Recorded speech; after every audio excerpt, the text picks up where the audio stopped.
कुरिन्थियों को लिखी हुई दूसरी पत्री 12वां अध्याय। और वहां लिखा है, यद्यपि घमंड करना तो मेरे लिए ठीक नहीं, तो भी करना पड़ता है। सो मैं प्रभु के दिए हुए दर्शनों और प्रकाशों की चर्चा करूंगा।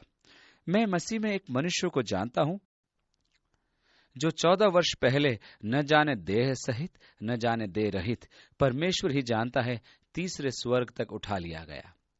मैंने प्रचारकों को पौलुस के देह रहित अनुभव पर प्रचार करते सुना है, और वे कहते हैं और उसने देह त्याग का यह अनुभव किया है।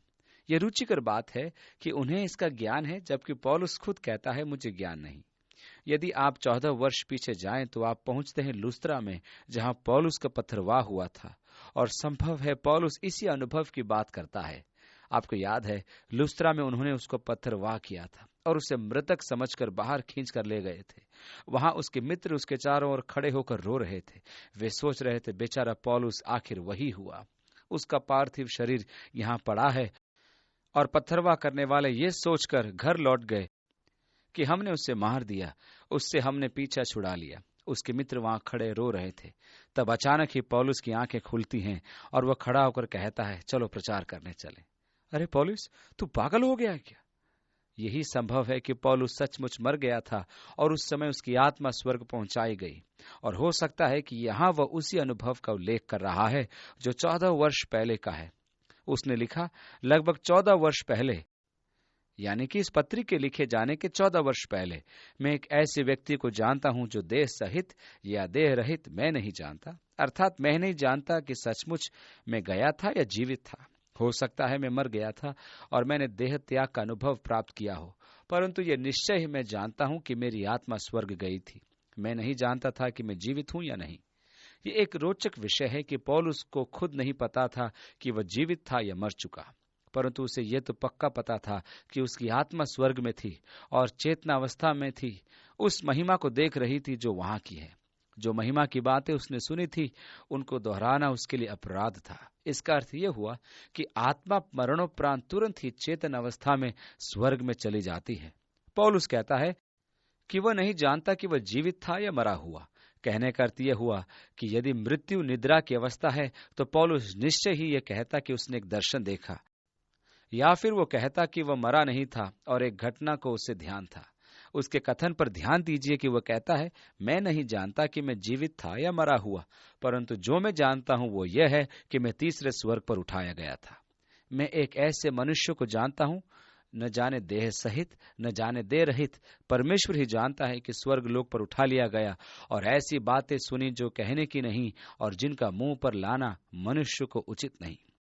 आपको यह ध्यान होगा कि यीशु ने उसकी दाहिनी ओर वाले अपराधी से कहा था, आज ही तू मेरे साथ स्वर्ग में होगा, कि स्वर्ग लोक पर उठा लिया गया और ऐसी बातें सुनी जो कहने की नहीं और जिनका मुंह पर लाना मनुष्य को उचित नहीं।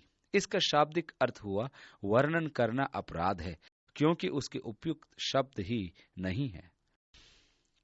मैंने एक बार एक लड़की के बारे में पढ़ा जो अंधी थी, परंतु उसका अंधापन दूर किया जा सकता था। एक माने हुए डॉक्टर ने उसकी आंख के कई ऑपरेशन किए, और जब पट्टियां खोलने का समय आया तब उन्होंने एक एक करके पट्टियां खोलना शुरू की कि उसकी आंखों में प्रकाश प्रवेश करे। और इस प्रकार उन्होंने आखिरी पट्टी भी खोल दी और वो बच्ची अपनी माता की गोद में बैठी थी। उसने चारों ओर निगाह डाली। अब वो अपनी माता का चेहरा, डॉक्टर का चेहरा और कमरे को पहली बार देखने में सक्षम थी, और वो भी पहली बार वो अपनी माता की गोद से उतरी और खिड़की तक गई। उसने खिड़की से बाहर देखा, नीला आकाश, हरी घास, फूल, पेड़ तथा बच्चों को खेलते देखा। वह दौड़ कर आई और अपनी माता की बाहों में सिर रखकर रोने लगी। उसकी माता ने पूछा, क्या हुआ? ओ माँ, आपने मुझे पहले क्यों नहीं बताया कि दुनिया ऐसी सुंदर है? मेरी जान, उसकी माँ ने जवाब दिया, मैंने बहुत कोशिश की, परंतु तू इन रंगों को, बादलों को, आसमान का वर्णन तुम्हारे लिए शब्दों में करना मेरे लिए बहुत कठिन काम था। मैंने तो अपनी ओर से पूरी कोशिश की थी। जब हम स्वर्ग में होंगे तब हम भी पौलुस के पास जाकर कहेंगे, पौलुस, तुम यहाँ आ चुके थे, तो तुमने हमें क्यों नहीं बताया कि स्वर्ग ऐसी सुंदर जगह है? वो हमसे कहेगा, मैंने तुमसे कहा था कि शब्दों में इस महिमा का वर्णन करना अपराध ही होगा। ये हमारी स्वर्ग के विषय में गलत धारणा या विश्वास की कमी के कारण है, क्योंकि हम विश्वासियों की मृत्यु पर शोक करते हैं, कैसी दुख की बात है कि उसकी पूरी जिंदगी भी वो जी नहीं पाया, बेचारा जल्दी चला गया। हम ऐसी बातें कहते हैं। यदि आप स्वर्ग को अर्थात स्वर्ग की महिमा को समक्ष कर पाएंगे तो आप मरे हुओं के नहीं परंतु अपने लिए रोएंगे कि आप पीछे रह गए। मरे हुओं के लिए रोना तो बड़ी मूर्खता है। तीसरे स्वर्ग तक उठाया गया और वहां की बातों को सुना, उन्हें जुबान पर लाना गुनाह है। ऐसे मनुष्य पर मैं घमंड करूंगा, परंतु अपनी दुर्बलताओं को छोड़ अपने आप पर घमंड न करूंगा। यदि मैं घमंड करना चाहूं भी तो मूर्ख न ठहरूंगा, क्योंकि मैं सत्य ही रहूंगा। परंतु मैं ऐसा नहीं करता जिससे कि कोई भी जैसा मुझसे देखता या मुझसे सुनता है उससे बढ़कर न समझे। मैं नहीं चाहता कि आप मुझे कुछ बढ़ चढ़ कर सोचें, और मैं यह भी नहीं चाहता कि मैं भी अपने आप को कुछ हूं यह समझूं, क्योंकि परमेश्वर ने मेरे जीवन में सब बातें की हैं। पौलुस अपने आप को उनकी आंखों में चढ़ाना नहीं चाहता था। वह अपने पद की रक्षा कर रहा था, क्योंकि जिस सत्य को वो सुना रहा था उसकी चुनौती दी जा रही थी, और यही एकमात्र कारण है कि वह उन्हें ये बातें बता रहा है, क्योंकि सत्य खतरे में था। परंतु उसने कहा, मैं तुम्हें बताता हूं मैं किस बात में महिमा पाता हूं, मैं अपनी दुर्बलता में महिमा पाता हूं। 7वीं आयत में, प्रकाशनों की अधिकता के कारण मैं घमंड न करूं, इसलिए मेरी देह में एक कांटा चुभाया गया है, अर्थात शैतान का एक दूत कि वह मुझे दुख दे और घमंड करने से रोके रहे। अब यहाँ पौलुस अपने देह में एक कांटे का जिक्र करता है। यह एक यूनानी शब्द है, खूंटी। जब खनाबदोश अपने तंबू गाड़ते हैं, यह स्त्रियों का काम है जो पुरुषों को नहीं आता। वे अच्छी कॉफी तो बना सकते हैं, परंतु वे तंबू गाड़ना नहीं जानते, क्योंकि ये स्त्रियों का काम है। वे ही तंबू उतारती हैं, तंबू ले जाती हैं और फिर गाड़ती हैं। पुरुषों को तो बस निर्धारण करना होता था कि कब चलेंगे या कब रुकेंगे। यह उसका काम था कि हरी घास कहाँ है उसको खोज निकाले, और वे निर्धारित करते थे कि कहाँ तंबू लगाया जाएगा। परंतु ये स्त्रियों का काम था कि वे जंगल की हवाओं से बचाने के लिए 18 इंच लंबी इन खूंटियों को लेकर जमीन में गाड़ते थे, ताकि रेगिस्तान की तेज हवाओं का वे मुकाबला कर सके। पौलुस कहता है कि वह तंबू का खूंटा मेरी देह में है, कांटा नहीं, थोड़ी बेचैनी नहीं, यह तो बड़ी चीज है जो मुझे दी गई है। रुचिकर कथन। मुझे पूरा विश्वास है कि जब पौलुस प्रार्थना कर रहा था कि वह दूर की जाए, वह नहीं जानता था कि वह उसे दी गई थी। यह तो उसे प्रार्थना में मालूम हुआ था, उसकी देह में कांटा या जो भी था, और परमेश्वर हमें यह नहीं बताता कि वह क्या है। और मैं सोचता हूं कि यह जानबूझकर हमें नहीं बताया गया कि देह में वह कांटा क्या था। संकेत हैं, कुछ लोगों ने अंदाज लगाए हैं। कुछ लोगों का विचार है कि ये आंख की बीमारी थी जिसने पौलुस को ऐसा बना दिया था कि देखकर ही बुरा लगे। कुछ लोगों के विचार में वह ज्वर था, एक विशेष रूप का जो एशिया में होता है, जिसने उसको इतना कमजोर कर दिया था कि उसे निरंतर सिर दर्द रहने लगा था। कईयों के कई अनुमान हैं, परंतु हम इसके विषय नहीं जानते, क्योंकि पवित्र शास्त्र इसके विषय खामोश है, इसलिए केवल अंदाज ही लगा सकते हैं। तो यदि पवित्र शास्त्र खामोश है तो अच्छा होगा कि आप भी खामोश रहें। मेरा विश्वास है कि परमेश्वर ने जानबूझकर हमें नहीं बताया कि उसकी देह में ये कांटा क्या था, क्योंकि यदि हमारे कभी शरीर में वह कष्ट होता तो हम उसे पौलुस से और उसके अनुभव से जोड़ने लगते। यदि आप जानते कि वह क्या था तो हम कहते हैं, यह तो पौलुस है, मेरा भिन्न है। पर सत्य तो यह है कि हम नहीं जानते, इसलिए हम सब उससे जुड़ सकते हैं, क्योंकि यह कोई परेशान करने वाली चीज थी, पीड़ादायक। वह एक कमजोरी थी, वह उसे कमजोरी बताता है। तो यह शैतान का दूत था जो उसे परेशान कर रहा था, परंतु पौलुस ने पाया कि यह उसे दिया गया था। दूसरे शब्दों में, उसने पाया कि यह एक दिव्य उद्देश्य के लिए था। यह वह था जिसे परमेश्वर ने उसके जीवन में आने दिया। 8वीं आयत में, मैंने इसके विषय में प्रभु से 3 बार प्रार्थना की, यह मुझसे दूर हो जाए। पौलुस ने कहा, 3 बार मैंने विनती की कि परमेश्वर इसे दूर करे। प्रभु से मांगा कि उस चीज को दूर करे जो परमेश्वर ने आने दी कि वो मुझसे दूर हो। और उसने मुझे कहा, मेरा अनुग्रह तेरे लिए पर्याप्त है, क्योंकि मेरा सामर्थ निर्बलताओं में सिद्ध होता है। देह में उस कांटे के प्रति आत्मा ने उसे भिन्न समझ प्रदान की। जहां वह उससे छुटकारे के लिए प्रार्थना कर रहा था, वहां अब वह कहता है, मैं इसमें महिमा पाता हूं। 9वीं आयत में, अतः मैं सहर्ष अपनी निर्बलताओं पर घमंड करूंगा, जिससे कि मसीह का सामर्थ्य मुझ में निवास करे। क्योंकि परमेश्वर का बल मेरी निर्बलता में साबित होता है, तो मैं निर्बलता में घमंड करूंगा, जिससे कि मसीह का सामर्थ्य मुझ में निवास करे। 10वीं आयत में, इस कारण मैं मसीह के लिए निर्बलताओं, अपमानों, दुखों और कठिनाइयों में प्रसन्न हूं, क्योंकि जब मैं निर्बल होता हूं तभी सामर्थी होता हूं। क्यों? क्योंकि अब मैं परमेश्वर के सामर्थ का अनुभव करता हूं।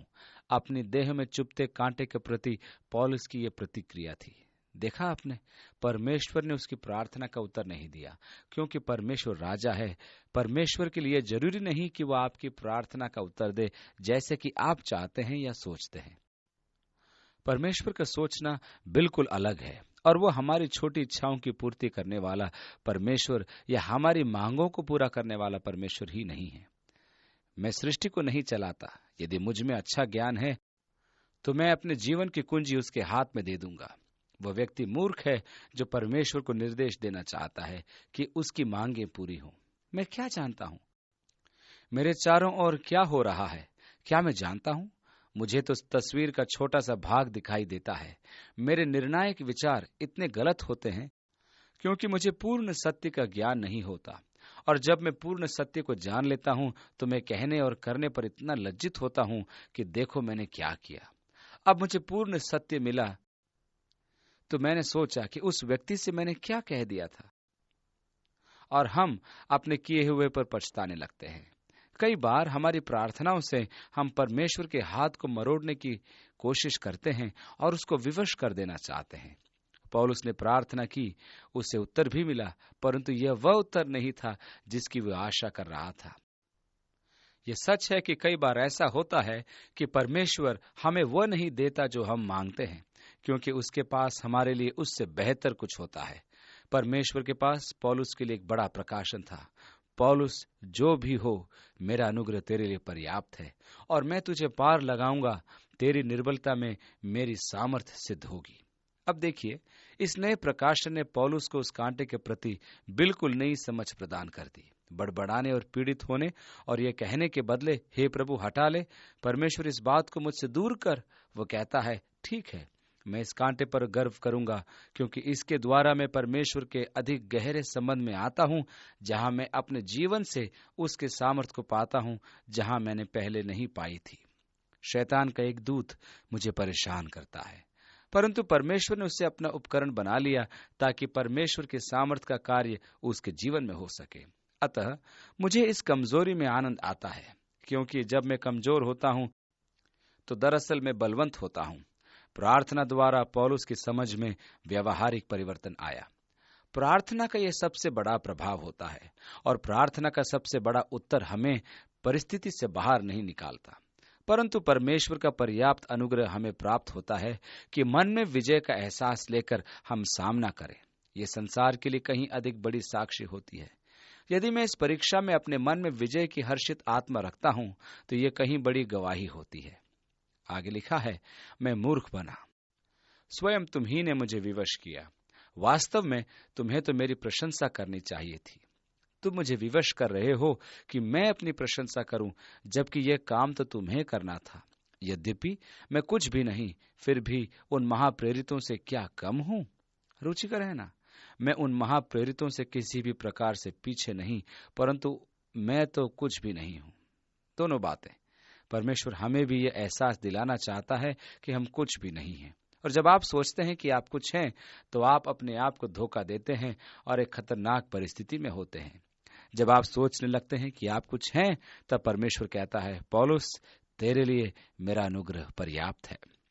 परमेश्वर जो भी आपके साथ करता है वो अपने अनुग्रह के आधार पर करता है, इसलिए नहीं कि आप इसके योग्य हैं, परंतु इसलिए कि वह प्रेमी कृपालु है, और इसलिए हम में से प्रत्येक जन परमेश्वर के पर्याप्त अनुग्रह का अनुभव कर सकता है, क्योंकि हम में से कोई भी इस योग्य नहीं है।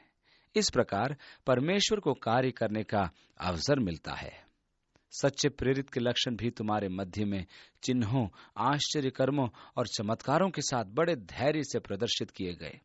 यहाँ पौलुस घोषणा करता है कि एक प्रेरित का वास्तविक चिन्ह है चमत्कार करना। उसकी सेवकाई में बहुत से चिन्ह, चमत्कार व आश्चर्य कर्म थे। उन दिनों में आप कह सकते हैं कि यह प्रमाण है, और इन प्रमाणों को देखकर आप कह सकते थे कि यह एक प्रेरित है। 13वीं आयत में, किस बात में तुम अन्य कलीसियाओं से तुच्छ समझे गए, सिवाय इसके कि मैं तुम पर भार न बना, मेरी इस भूल को क्षमा करो। तुम दूसरी कलीसियाओं से केवल एक ही बात में पीछे हो कि तुमने मुझे कोई पैसा नहीं दिया, मेरी इस गलती को क्षमा करना। परंतु देखो, अब तीसरी बार मैं तुम्हारे पास आने को तैयार हूं, और मैं तुम पर बोझ न बनूंगा, क्योंकि मैं तुम्हारी किसी वस्तु को नहीं वरन तुम्हें चाहता हूं। मुझे पौलुस की यह बात बहुत अच्छी लगती है। मैं यहां धन कमाने के लिए नहीं, परंतु इसलिए आया हूं कि मैं तुमसे प्रेम रखता हूं। मुझे तुम्हारी संपत्ति नहीं, पर मैं तुम्हें पाना चाहता हूं। आगे लिखा है, क्योंकि बच्चों का यह उत्तरदायित्व नहीं कि माता पिता के लिए धन बचाए रखें, परंतु माता पिता बच्चों के लिए बचाते हैं। क्या मुझे बच्चों से विरासत मिलेगी? विरासत तो उन्हें मुझसे मिलेगी, मुझे उनके लिए जोड़ना है। मुझे उनसे यह नहीं कहना है, बेटा इस सप्ताह मुझे कुछ सहायता चाहिए, क्या तुम अपने बूढ़े पिता की कुछ मदद कर सकते हो? लेकिन मेरे बच्चे तो इतने अच्छे हैं, वे वचन का पूरा पूरा पालन करते हैं। वे बड़े होने के बाद भी मेरे पास अब भी आकर कहते हैं, पापा क्या आप मेरी मदद कर सकते हैं? ऐसा ही होना चाहिए, और मुझे ये बहुत अच्छा लगता है। 15वीं आयत में, मैं बड़े हर्ष से तुम्हारी आत्माओं के लिए खर्च करूंगा और खर्च हो जाऊंगा। उनके प्रति पौलुस का यह व्यवहार मुझे बहुत अच्छा लगता है। मुझे वह सब नहीं चाहिए जो तुम्हारे पास है, मैं केवल तुम्हें चाहता हूं। मैं तुम्हारे लिए काम में आना और समाप्त हो जाना चाहता हूं। एक पिता समान मैं तुम्हारे लिए करना चाहता हूं। तुम्हें मेरे लिए कुछ जमा करने की आवश्यकता नहीं, मैं खुशी से खर्च करूंगा और खर्च हो जाऊंगा। और 15 से आगे लिखा है, क्या जितना बढ़कर मैं तुमसे प्रेम रखता हूं, उतना ही घटकर तुम मुझसे प्रेम रखोगे? ऐसा हो सकता है कि मैंने तुम पर बोझ नहीं डाला, परंतु चतुराई से तुम्हें धोखा देकर फंसा लिया। भला जिन्हें मैंने तुम्हारे पास भेजा, क्या उनमें से किसी के द्वारा मैंने छल करके तुमसे कुछ ले लिया? मैंने तीतुस को समझाकर उसके साथ उस भाई को भेजा, तो क्या तीतुस ने छल करके तुमसे कुछ लिया? क्या हम एक ही आत्मा के चलाए न चले? क्या एक ही लीक पर न चले? तुम अभी तक समझ रहे होंगे कि हम तुम्हारे सामने प्रत्युत्तर दे रहे हैं। हम तो परमेश्वर को उपस्थित जानकर मसीह में बोलते हैं, और हे प्रियो, सब बातें तुम्हारी उन्नति ही के लिए कहते हैं। हम उपलब्ध हैं, और हमारे मन की इच्छा है कि तुम्हारा निर्माण हो। हमारा एकमात्र उद्देश्य है कि तुम्हारा निर्माण हो। सेवकाई का एक दर्शन है जो अति महत्वपूर्ण है। बहुत लोग उसे समझ नहीं पाते।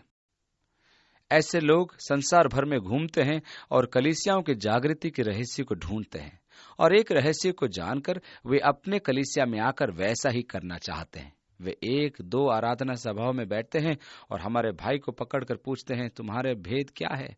और वो कहता है, कोई भेद नहीं। अरे नहीं, तुम बता सकते हो। और यद्यपि यहाँ कुछ भेद है जो लोग पकड़ नहीं पाते, परंतु पौलुस यहाँ बताता है, बहुत सी सेवकाइयां चल रही हैं जिनका उद्देश्य स्वयं सेवा करना है। बहुत से रेडियो कार्यक्रम सेवा पाने के लिए चल रहे हैं, और वे कहते हैं, मित्रों, हम चाहते हैं कि इस सप्ताह आप हमें पत्र लिखें, और पत्र लिखते समय हमें धनराशि भेजना न भूलें, क्योंकि आप ऐसा न करोगे तो हमको इस कार्यक्रम को बंद करना पड़ेगा। पौलुस की सेवकाई ऐसी नहीं थी। पौलुस का एकमात्र उद्देश्य था लोगों की सेवा करना, उनसे लेना नहीं अपितु देना। तो इसी दर्शन पर हमने अपनी कलीसिया की आधार रखी, लोगों को देना, लोगों की सेवा करना, न कि लोगों के द्वारा सेवा प्राप्त करना। और इसलिए आपसे कभी देने को हम नहीं कहते। यदि आपकी इच्छा हो तो देने का हम आपको अवसर देते हैं, और हम कहते हैं जमा करने वाले आएंगे और लेंगे, परंतु हम ये नहीं कहते, मित्रों, हमें इतनी धनराशि आपसे चाहिए इत्यादि।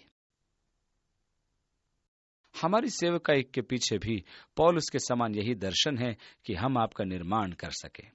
20वीं आयत में, जब मैं तुम्हारे पास आऊं तो मुझे डर है। पौलुस कहता है कि जैसा मैं चाहता हूं कहीं तुम्हें वैसा न पाऊं। मैं तीसरी बार तुम्हारे पास आता हूं, और मुझे डर है कि मैं तुम्हें वैसा नहीं पाऊंगा जैसा चाहता हूं। और आगे लिखा है, और मैं वैसा न पाया जाऊं जैसा तुम चाहते हो, और ऐसा न हो कि तुम में कलह, ईर्ष्या, क्रोध, झगड़े, निंदा, बकवाद, अहंकार और उपद्रव पाऊं। मुझे भय है कहीं ऐसा न हो कि जब मैं फिर आऊं तो मेरा परमेश्वर मुझे तुम्हारे सामने दीन करे और मैं उन बहुतों के लिए शोर करूं जिन्होंने पिछले दिनों में पाप किया और अपने को दैहिक अशुद्धता, अनैतिक काम और कामुकता से पश्चाताप नहीं किया। पौलुस कह रहा है, मुझे डर है कि जब मैं आऊं और यदि सब कुछ ठीक न किया गया हो तो मैं तुम्हारे लिए शोक करूंगा, क्योंकि परमेश्वर तुम में से कुछ को मिटाने पर है। दरअसल वह जो कह रहा है वह यह है कि उनमें से कुछ हनन्याह और सफीरा के समान हैं। आपको याद है परमेश्वर ने उनको कैसे मारा था, और पौलुस कुरिन्थियों को चेतावनी दे रहा है, यदि तुम अपने कार्यों को ठीक नहीं करते तो मुझे डर है कि तुम्हारे दफन पर मुझे खड़ा होना पड़ेगा, क्योंकि परमेश्वर का आत्मा जो मेरी सेवकाई में, वो मेरे जीवन में काम कर रहा है। कहीं ऐसा न हो कि वह कठोरता से व्यवहार करे और तुम में से कुछ लोग मर जाएं। कुछ वर्ष पहले हमारे प्रधान अगुवे ने चाहा कि मैं एक बड़ी कलीसिया का पादरी बन जाऊं। उसके लिए हम सब हिचकिचा रहे थे। वो बड़ा चर्च था, परंतु वहां के पास्टर जिन्होंने उस चर्च की स्थापना की थी वह कुछ नैतिक दुराचारों में फंस गए थे और उन्होंने अपना पद छोड़ दिया था। लोग टूट गए और हमारा अगुआ चाहता था कि मैं वहां जाऊं और चर्च को संभालूं और सब कुछ ठीक ठाक करूं। तो हमारे अगुए ने जाकर चर्च में बात की और फिर चर्च को पास्टर चुनने के लिए मत डालने को कहा। मैंने अपने अगुए से कहा कि मुझे उस सेवा में रुचि नहीं। मेरा छोटा चर्च है, परंतु जहां मैं हूं वहां मैं उन लोगों की सेवकाई खुशी से करता हूं। तो अभी अपने हृदय में महसूस किया कि परमेश्वर मुझे वहां जाने के लिए कह रहा था। वह सचमुच परमेश्वर की इच्छा थी, परंतु मैं उससे लड़ना नहीं चाह रहा था, क्योंकि मुझे उस क्षेत्र की चिंता नहीं थी। न मैं वहां रहना चाहता था, क्योंकि मैं जहां से था मुझे वहीं अच्छा लग रहा था। तो उस चर्च के सदस्य सभा करके मत डालने को थे। मेरे अगुए ने मुझसे कहा, तो क्या ये आपके लिए ठीक रहेगा कि मैं आपका भी नाम दे दूं? मैंने कहा, जब मुझे जाना ही नहीं है तो हाँ ही समझो। मैं तो अब भी यही चाहता था कि वहां नहीं जाऊं। उसने कहा, मैं आपको जाने को विवश नहीं करूंगा, परंतु मत के लिए आपका नाम मैं रखना चाहूंगा। तो मैंने अपनी पत्नी से कहा, हम परमेश्वर के सामने एक शर्त रखते हैं कि यदि मैं पहली बार में ही एक मत चुना गया तो यह परमेश्वर की इच्छा होगी और मैं जाऊंगा। मुझे ऐसा लगा कि मैं इस प्रकार अपनी चाल पर पर्दा डाल रहा था कि मैं जाना नहीं चाहता। फिर भी मुझे लग रहा था परमेश्वर कह रहा है, जाओ। हमारे पास बोर्ड के चेयरमैन का फोन आया और उसने कहा, पास्टर, हमारे चर्च ने आज रात अपने लिए नए पास्टर के चुनाव हेतु मत डाले और पहले ही मतदान में आपको निर्विरोध चुना गया है। और मैंने कहा, क्या सचमुच वो एक मत था? उन्होंने कहा, हाँ। तब मैंने अपनी पत्नी से पूछा, अब हम क्या करें? उसने कहा, लगता है हमें जाना ही होगा। तो हमने वहां जाने की तैयारी। जिस रविवार हमें आराधना आरंभ करनी थी, उसके पहले उस बुधवार की रात को चर्च की एक महिला ने यह फैसला किया कि वो लोगों को जमा करे और अपने पुराने पास्टर को साथ दे कि हमारा आना रुक जाए। तो उसने चर्च में ये राजनीति आरंभ कर दी और लोगों को एकत्रित करना आरंभ कर दिया कि हमारे विरुद्ध उनको करे। उसी बुधवार की रात हमारे रविवार को जाने से पहले एक कार दुर्घटना में उस महिला की मृत्यु हो गई। एक अति रुचिकर बात, क्योंकि मुझे निश्चय इस पौलुस के समान परिस्थिति पर विश्वास था। मुझे तुम पर शोक होगा यदि मैं आकर तुम्हें ऐसी परिस्थिति में पाऊं, और मैं सचमुच तुम पर शोक करूंगा। यदि आवश्यकता पड़े तो परमेश्वर अपनी कलीसिया के हित में अत्यधिक कठोर हो सकता है। दूसरे कई अवसरों पर भी ऐसी घटनाएं हुई। मैं नहीं कहता कि मैं पौलुस हूं या मैं कुछ हूं, परंतु यह जो परमेश्वर का काम है और जो परमेश्वर के काम में रोड़ा बनना चाहते हैं, वो अपने आप को खतरे में डाल रहे हैं। मैं परमेश्वर के कार्य को छूने का साहस नहीं करता। मैं ऐसी और भी घटनाएं सुना सकता हूं, परंतु यह सत्य है कि जो व्यक्ति परमेश्वर के कार्य को छेड़ना चाहता है, वो अपने आप को बड़ी खतरनाक स्थिति में रखता है, और पौलुस उनको इस अध्याय में चेतावनी दे रहा है।